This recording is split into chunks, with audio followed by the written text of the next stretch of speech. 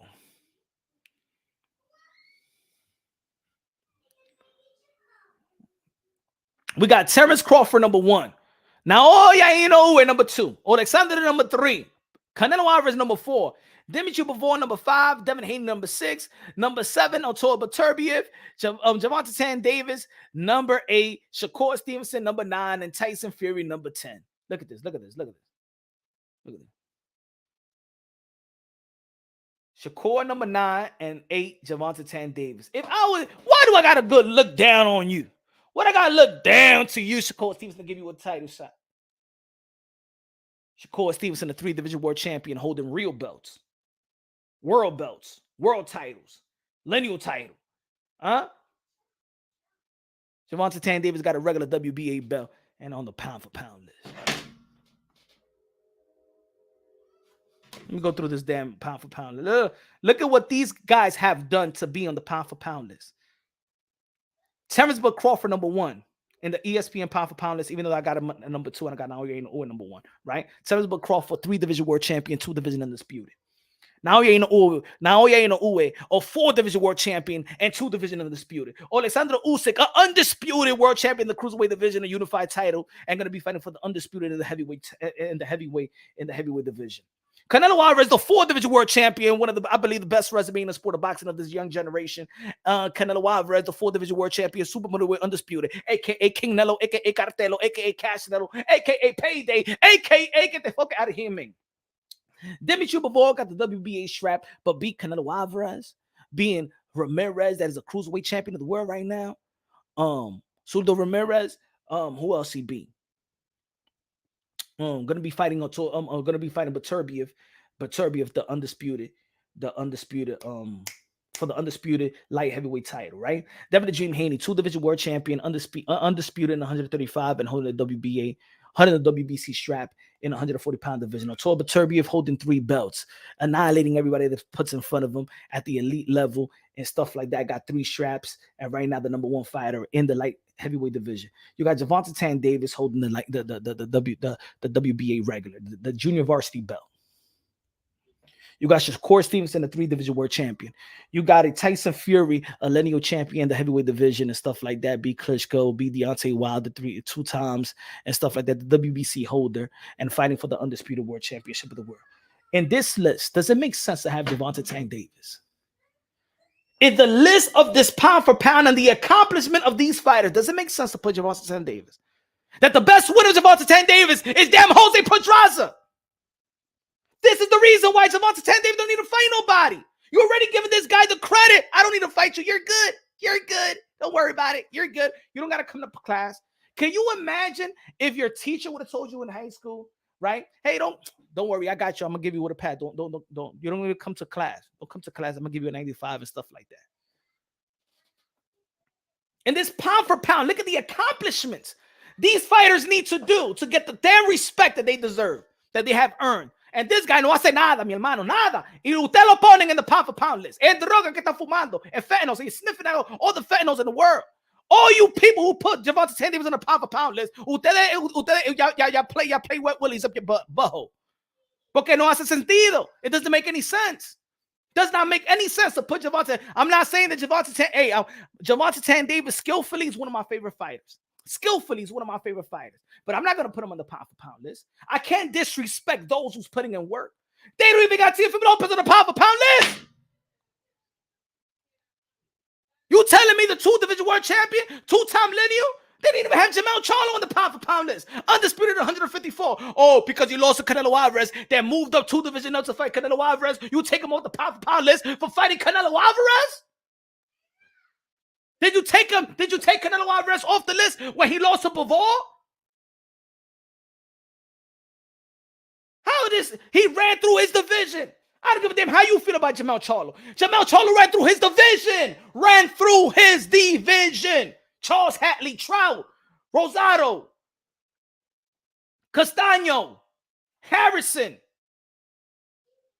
Castaño that beat Cesaro, that had a draw with Lara. That a lot of people felt like he beat Lara. Tony Harrison. Castaño that beat Earl the True Spence of the amateurs as well. Ran through his division. Y'all snub him out. Y ponen a este tigre, the nail polish, the purse wearing. Ese tigre in the pound for pound list. This guy Beaver St. As a matter of fact, see from Lopez did Javante San Davis dirty work by Beaver St. Lomachenko, who was regarded pound for pound, 1, 2, 3. You can flip it around. That's the type of respect you have for T.O. ESPN and you panelists. Matter of fact, let's see. Let me tell you the panelists. Let me tell you like this. Teddy Atlas. Mira esto, mi gente. Mira esto. Teddy Atlas has Vasily Lomachenko number 8. Mira. Este tigre have Javante Tank Davis number 6. Teddy Atlas don't even have Shakur Stevenson in the pound for pound list. Teddy Atlas don't even have Shakur Stevenson on the pound for pound list. Teddy Atlas don't even have Bam Rodriguez. I will put Bam Rodriguez on the pound for pound list before I put Javante Tank Davis. Bam Rodriguez that beat Cuadras and run aside, beat Sonny Edwards, going to face Juan Francisco Estrada, y ustedes pongan este palomo de Javante Tank Davis. Hey, ustedes están loco, hey? Are you crazy, my friends? This is the reason y'all disrespect. I can't disrespect fighters and putting Javante Tank Davis on the pound for pound list. You put Javante Tank Davis on the pound for pound list, you disrespecting the fighters. You disrespecting the fighters that deserve to be on the pound for pound list. That's doing the work. This man put for Vasily Lomachenko, and you got Bam Rodriguez about to fight Juan Francisco Estrada. Fought the same year that he got his jaw cracked and broken, and came right back and fought Sonny Edwards with a spectacular performance. And he not on your pound for pound list? Or y'all on drugs? Hold on.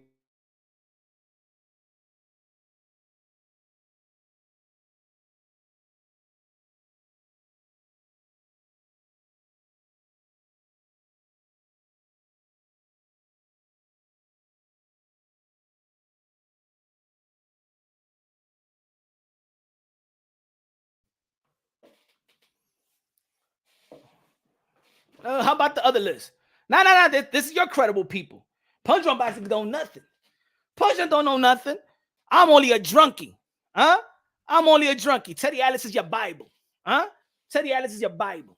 I said it right now. Teddy Atlas, the only thing relevant he got, that he was holding a spit bucket of custom model. I said it, damn it. I said it. Punch Run Boxer said it. Teddy Atlas is nothing but a spit bucket holder for custom model. And what? I said it. Yeah, I'm Punch Drum Bots and I said it. Teddy Atlas ain't nothing but a spit bucket holder for custom model. The only relevancy of Teddy Atlas is that he was working with Mike Tyson when he was 15, 14, 6 years old. That's it. Those are the facts. That's the only relevancy Teddy Atlas have. That's the only reason you would listen to Teddy Atlas today, because his lineage or his attachment or his thing of Mike Tyson. You take out Mike Tyson out the damn equation, and Teddy Atlas ain't nothing. You take Mike Tyson out the equation, and Teddy Atlas is nothing but a loudmouth. Yeah, I said it. Who want to test me on it? Yeah, he had Train of the Year 1 year. Guess who had Train of the Year 1 year too? Teofimo Lopez Sr. And what? He has the same amount Train of the Year award. He trained Michael Moore. Yeah, he lost touch. He been lost touch. He ain't nothing but he's just another boxing content creator. No. Hey, yo, Excellency, how you? Hey, yo, invite me to the Middle East. Huh? That's Atlas' claim to fame. All you're going to do is just keep on talking about Mike Tyson. Talk about Mike Tyson. Talk about Mike Tyson. He a hater of Canelo, hater of everything good, except for Lomachenko. He be sniffing Canelo. He be sniffing Lomachenko's underwears. I like Paulie, though. I like Paulie Malignaggi. No. Atlas and Paulie is different. At least Paulie got in the ring. Paulie is just unfiltered. You don't got to agree with everything what Paulie said, but Atlas still having Lomachenko in the pound for pound list over Bam Rodriguez, Shakur Stevenson, Teofimo. You crazy?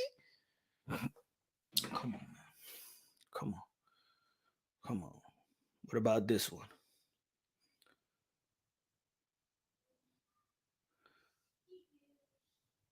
No. Let's be real. I'm just speaking real shit, man. I'm just speaking real shit. I know it. I know it hurts people's feelings. I know. I know. It hurts the people's feeling. I know. I know it hurts the feelings. Punch Run Boxing off the rails again. Punch Run Boxing drinking his moonshine again. No, speaking truth. Stop giving extra credit. Give what credit is due. Devin Haney is a 2-division world champion, undisputed in the lightweight division. Right? He's a WBC champion by being Regis Prograis. Got a good resume, one of the best resume. Teofimo Lopez, I believe they got the best resume of this generation, of this young generation. Shakur Stevenson is up there. The best fighters of this generation. The best fighter and the people that they approach this sport. Legacy reigning supreme. Tio, Haney, Shakur, Bam Rodriguez, even Daniel Dubois. I even give a lot of credit to Daniel Dubois. Danny Dubois, yeah, lost to Joe Joyce, but to put him in there to Joe Joyce when a lot of people felt like he wasn't even ready and to take that challenge, got to give a lot of credit to Danny Dubois. Got to give a lot of credit to Danny Dubois. I believe that he beat Alexander Usyk with that body shot. He should be the world champion today. He should be the heavyweight champion today. And they're going to be fighting Filip Hrgović now. You got to give a lot of credit to Danny Dubois. Even though he has not become a heavyweight champion of the world, that dude got balls. Over the bone broken, came right back. And remember that time when he was getting dropped left and right, adjusted, came back and won with a knockout. I like Danny Dubois. Shout out to Danny Dubois. I admire Danny Dubois. He's a warrior. Latoya Top Dog said, y'all hate Tank, but he is better than all of them. Show us. That's all we want. We want him to show us, Latoya. Y'all hate on Tank. We don't hate on Tank. Nobody hates Tank. But I can't say that Tank is a 4-division world champion, 2-time undisputed. I can't say he's a the lineal champion. I can't say that he's a unified champion. Huh? What you want us to say about Latoya Top Dog to Tank Davis? What you wanted to say? Tell us. What the hell do you want us to say, Latoya? What you want us to say?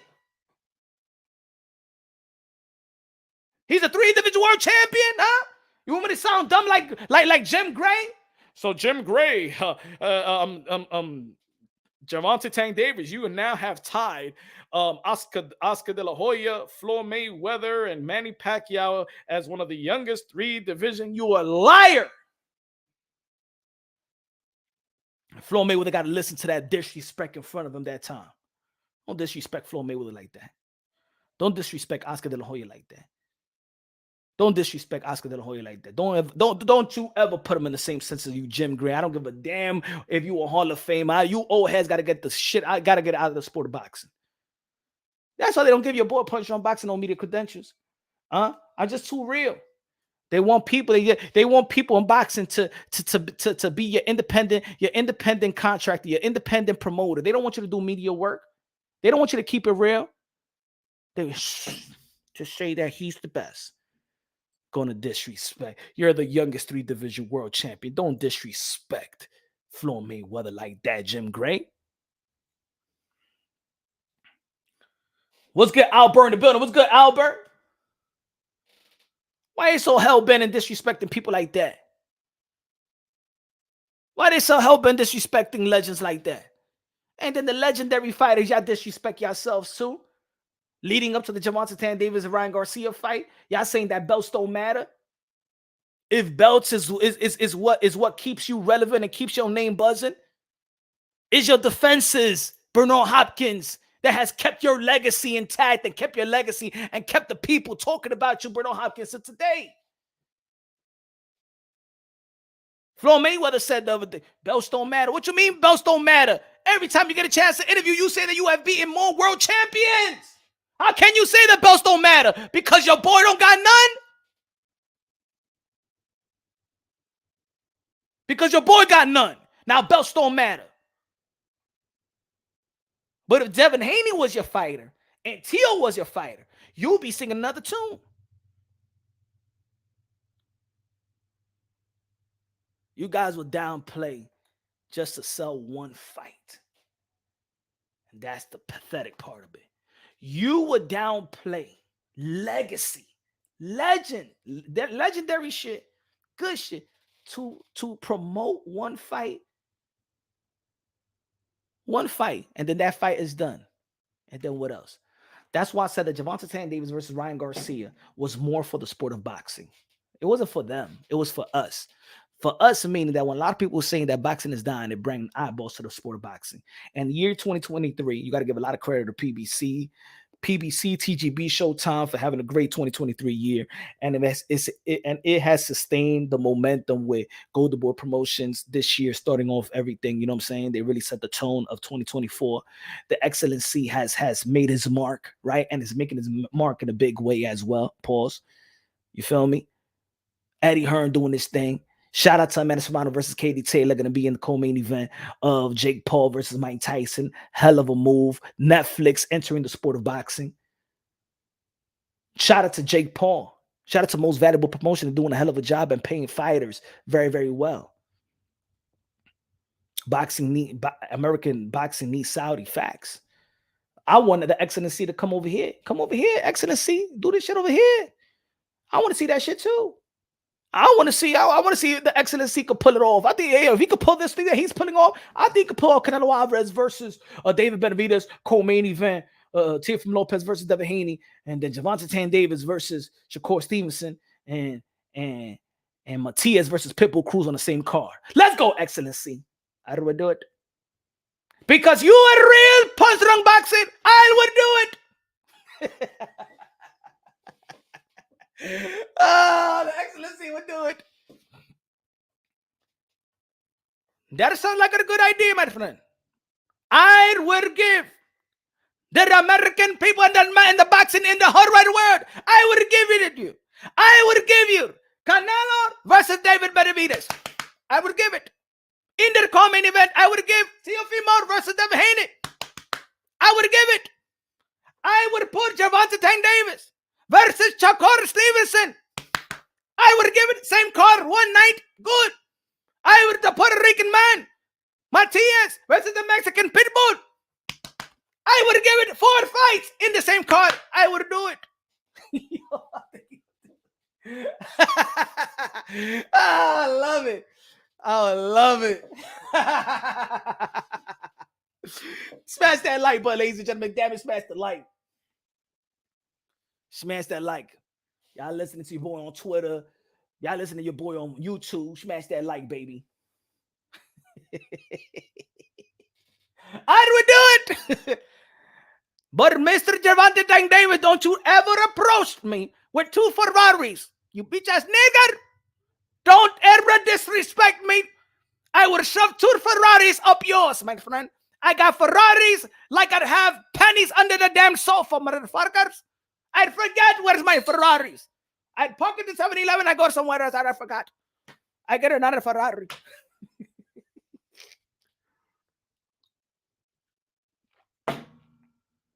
It's not you asking for 2 Ferraris. It's the principle. Don't ask me for shit. I give. I don't take.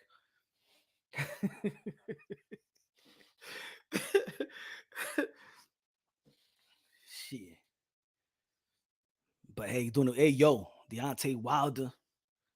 Deontay Wilder back. Deontay Wilder is back, huh? Bomb Squad, huh? You think he's back versus the Big Bang? The Big Bang looks so nonchalant. Please, the Bomb Squad. Yes. I heard it. I seen you knock out before. I don't care. I'm ready to fight. Bomb Squad. What is Bomb Squad? What is that? I don't care about your bomb. I don't care about your squad. You're going to face the Big Bang. That's gonna be a good fight. I'll tell you why they didn't look too good his last fight. He didn't look good, man. He didn't look good. He barely did anything. Let me tell you like this, man. When you lose, when you lose, hold on.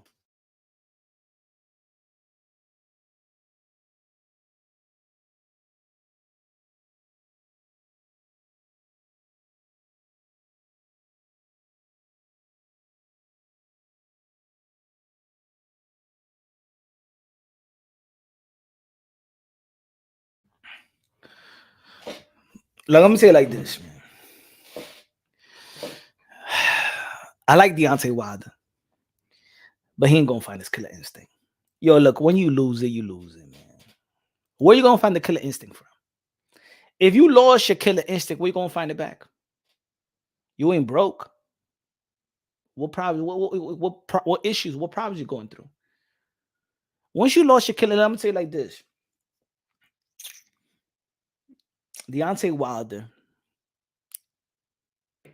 overexceeded his expectation. He has been blessed with the power and the career that he has, with the limited boxing skills, because of the time frame in which he started boxing and started going to a gym. Deontay Wilder's story is like none other.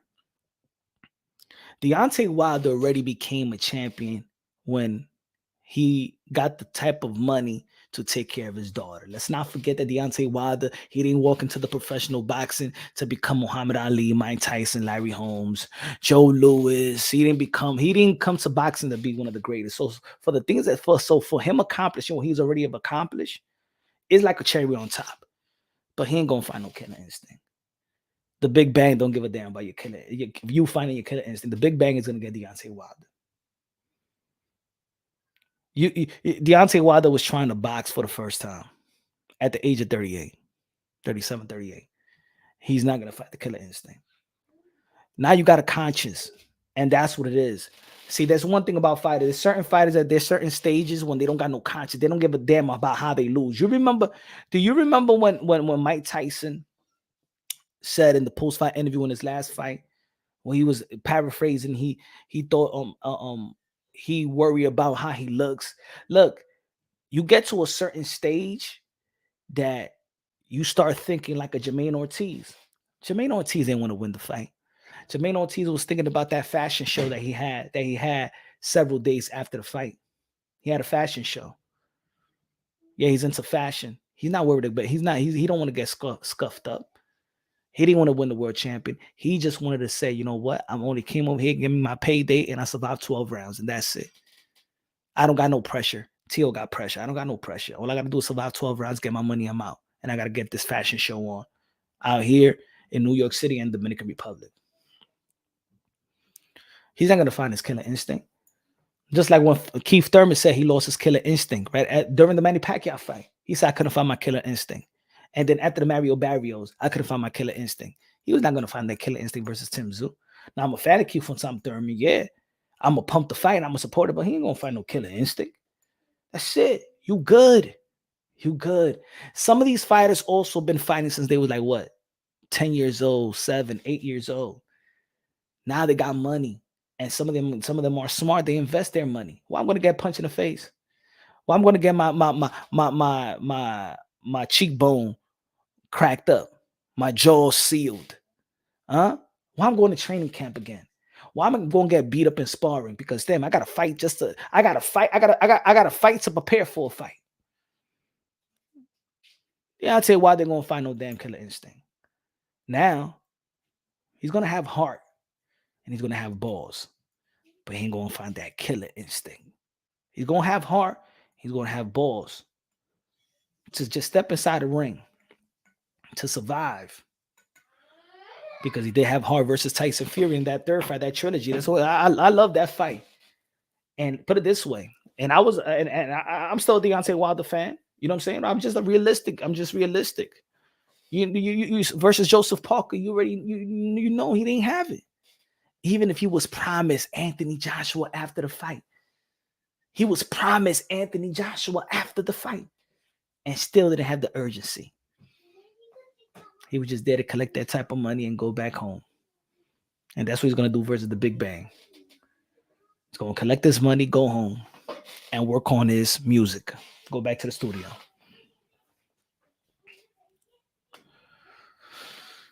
ASAP Sam in the building con los 5 pesos de Super Chari Pari que me dice Tank is the JV Lambong champion. He wants to be the face of boxing, but it seems that he don't make his own decisions about who to fight next, who to fight next. Yo, again, Gervonta Tank Davis is one of my favorite fighters. Skillfully, one of my favorite fighters. I will still buy pay-per-view. I will go to the fight because I like the way that he fight. But what I'm not gonna do is act like he's fighting for legacy. He's not pound for pound. He's just entertainment for me. I will watch Jake Paul. He's entertaining. There's certain fighters that might not be the best, but they're entertaining. The Drunken Master was entertaining. You know what I'm saying? Not the best, but there's certain fighters that I just like the style, and I'm gonna go watch. I like Bruce Ennis. I know that Bruce Ennis is now one of the best because he hasn't proven it, but I like Bruce Ennis. I like Virgil Ortiz. He hasn't proven that he is a champion yet, but I'm gonna watch Virgil Ortiz fights. He said, "You support the BS." No, I don't support the BS. I'm supporting the entertainment. What I'm not going to be supporting is me putting him over other people that actually caters to the sport, caters to legacy, reigning supreme, and is being a champion and doing the work. I just look at Gervonta Tank David as an attraction boxer that I like his skill set. That's it. I'm a Knicks fan. That doesn't mean I never went. That doesn't mean I never went to Madison Square Garden to see the Harlem Globetrotters. Huh? I see the Harlem Globetrotters tons of time. Huh? Same shit. That's what Gervonta Tank Davis is. The Harlem Globetrotters. That's what he is. But they're still entertaining. But they're not the NBA team. Feel me? Punch, now that Undisputed game is worth playing to fix all the bugs. You should a game play live on here. Oh, yeah? Nobody had planned getting betting Canelo and Triple G. He waited for him to get old, and Triple G got robbed the first fight. I give Canelo 100% credit for fighting Bivol, but then he ducks Bivol rematch. Nobody had planned beating Canelo and Triple G. He waited for him to get old. Man, they fought 3 times. What you mean he waited to get old? I think it was a great fight. The first fight, I think the 118, 110 car spoiled it for a lot of fans. But if you look at the fight and forget about the judging, look at the fight again, forget about the judging. It was a wonderful fight by Canelo Alvarez and Triple G. I think, to be honest, the Canelo Alvarez, the first Canelo versus Triple G fight was the evolution of Canelo Alvarez. The footwork, he mixed everything in that fight. I think the 118, 110 card just messed it up for a lot of people. But no, I think that was a great fight. Could have gone either way. I think the second fight, Canelo Alvarez won. And the second fight, Canelo Alvarez won, but not in a spectacular fashion. No. He didn't wait for Triple G. As a matter of fact, Triple G is the middleweight. You know what I'm saying? He moved up. He didn't have a lot of fights in the middleweight division. So credit Canelo Alvarez. What Triple G did after the Canelo Alvarez, though? Lumi. What did Triple G did? Or he just let, because remember, Triple G was getting the type of respect like Canelo Alvarez. Everybody was talking about Triple G. Everybody was about to shame Floyd Mayweather for Triple G. Why doesn't Floyd Mayweather move up and fight Triple G? What did Triple G do after the Canelo Alvarez fights? What he do?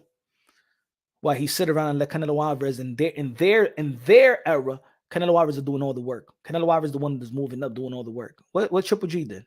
The Triple G fought Jamal Charlo to unify the titles. The Triple G fought Demis Andre to unify the titles.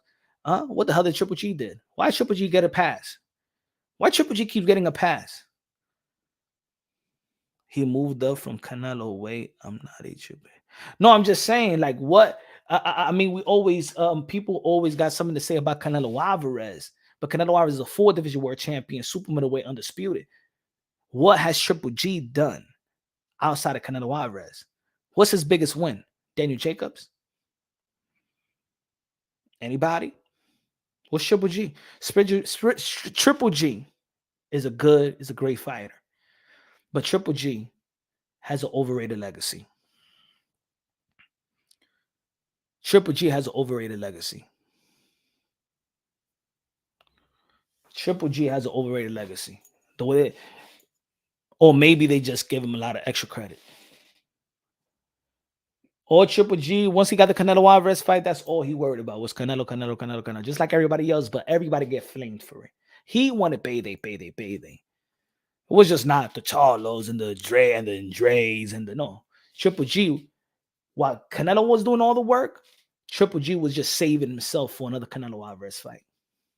And did not want to risk it with Charlo, and did not want to risk it with Andre. Matter of fact, he ducked him, he's Andre, to get a vacant title.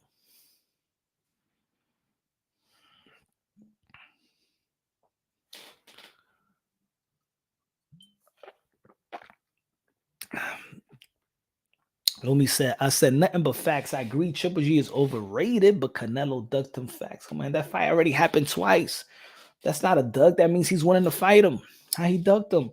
Life and Logic, con los 10 pesos. Super chari parique. Hey, yo, ladies and gentlemen, good looking out. Life and Logic, Mr. Moo, shining out over the sazón el borracho, el pastor de boxeo. Hey, subscribe to the channel, ladies and gentlemen. We're giving 30K giveaway. 30K giveaway, but we got to reach 50K subscribers. 50K subscribers, so smash the like button. Sponsored by Charles Edward Cheese. Is real. The money is real. The giveaway is real. Shout out to Showbiz. They done it. I think Blue Bloods done it. You know what I'm saying? Charles Edward Cheese, one of the blessings and stuff like that is of this community, and we're giving the lucky winner. So subscribe to the channel, folks. Subscribe to the channel. Smash that like. You know, become a member to the channel. Let's go 50K. Go 50K. Let's get the 50K. Go. Let's get it. Tell him, Jackie. You see, y'all. You remember in the comment section, you see a couple of haters and stuff like that. They don't know. They don't know, Jackie. They don't know. Devin Raids, is trash. Tank beats them. Damn. Thank you for the $2 super chat. But really, Latoya, top dog, top perra. Stop. Please. Stop it. Latoya, deja eso. Stop. Come on, Latoya. Stop. It's not worth it. It's not worth it. Whoever's telling you are lying. It's not worth it, Latoya. Tank is good, but his resume is not up to the par with Devin the Dream Haney. No, it's not. Yeah, there's some good wins there. There's some good. Let's talk back. We're talking boxing. We're talking boxing, Latoya. No. When he fought Pitbull Cruz, that was a substitute. Let's go, pound for pound. King said another 2,400. Let's go. When he fought Pitbull Cruz, that was a substitute for Rolly. Everybody know who Rolly was. Rolly's the most political fighter of this generation. Lost. We all know that he lost to Jackson Martinez. We all know that El Borracho, El Viejo. This man beat Latoya. This man beat Rolly. We all know that. That man beat Rolly. Then he got knocked out by Pitbull Cruz. Hector Luis Garcia. Come on.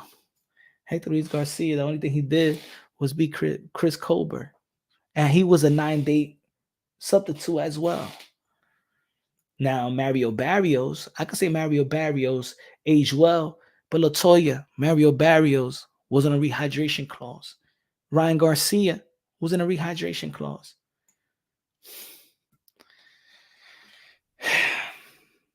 Sorry. He's entertaining, though.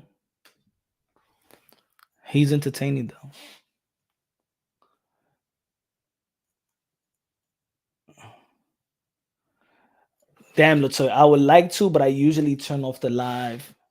In this sense.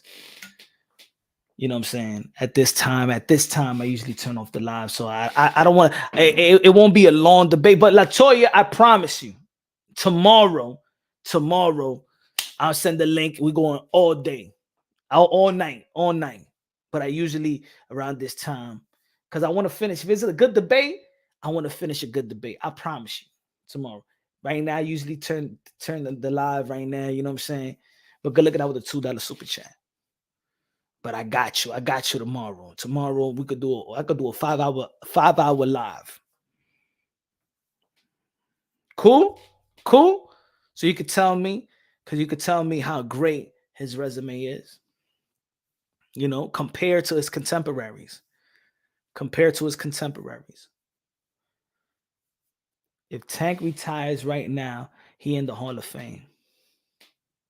If Tank is in the Hall of Fame, then just let everybody in the Hall of Fame. If Tank is in the Hall of Fame, Latoya Top Dog, just put everybody in the Hall of Fame. Latoya Top Dog, all right, answer me this. Was Gervonta Tank Davis' best win?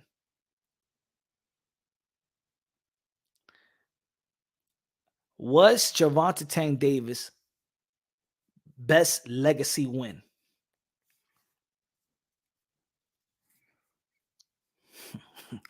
Answer that. Just answer that before we go. Latoya Top Dog, was Gervonta Tank Davis' legacy victory? Latoya Top Dog, what's Gervonta Tank Davis? Folks, tomorrow we back live, baby. Tomorrow we back live. The best winner, Gervonta Tank Davis, Jose Pedraza. Lo fuimos, mi gente.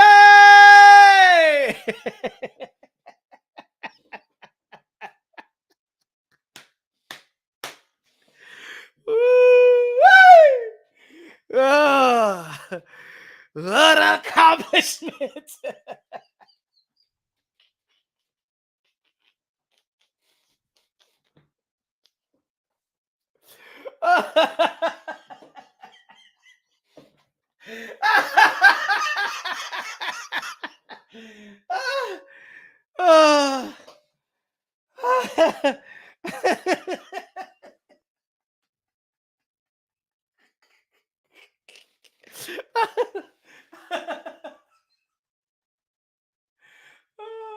About end of discussion. Debate is over. You will write a formal apology.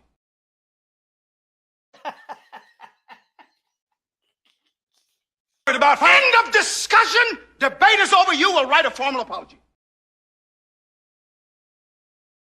Hey,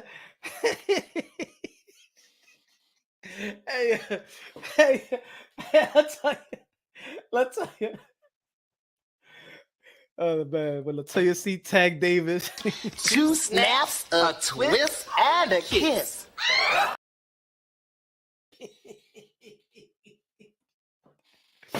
Hey yo, if Tank Davis goes to the Hall of Fame, put this dude in the Hall of Fame as well. Put this dude in the Hall of Fame.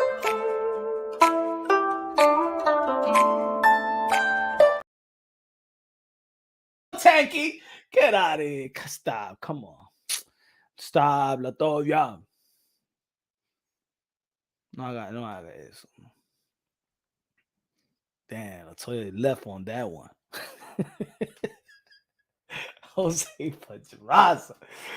Man, we talking about T.O. beating Loma. T.O. beating Taylor. Devin beating Loma. Devin beating Cambosa that beat T.O. We talking about Bam Rodriguez beating Quadra and Rumverside, beating Sonny Edwards, and about to face Juan Francisco Estrada. We talking about Alexander Usyk beating Anthony Joshua. We talking about Bivol fighting beating Canelo. We talking about Canelo beating Triple G. Talking about David Benavidez versus Caleb Plant and Mies Andre. Bivol gonna fighting Beterbiev. Let's see what's gonna happen there. Bud Crawford being Earl True Spence. Wow. Bud Crawford being Earl True Spence. Keith Thurman beating Sean Porter. Danny Garcia beating Amir Khan and Lucas Maitise.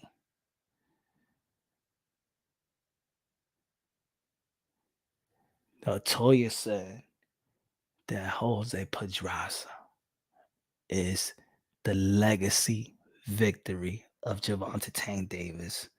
And Gervonta Tank Davis is going to be 30 years old. 30 years old.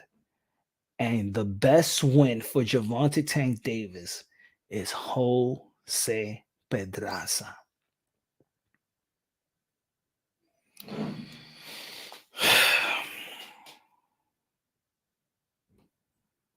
Now, if he would have beat Jose Pedraza, then later on beat Shakur, or after Pedraza beat Lomachenko, Mikey Garcia.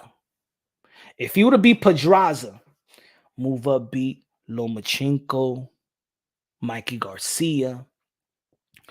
Hey, fight Teofimo. Hey, beat Devin Haney.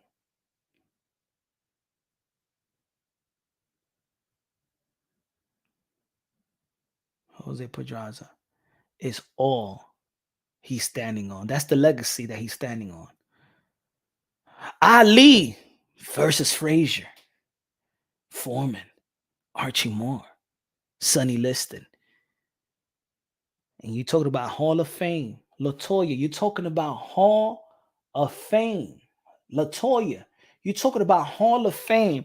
And I asked you, what is the best legacy victory for Gervonta Tank Davis? And you said Jose Pedraza.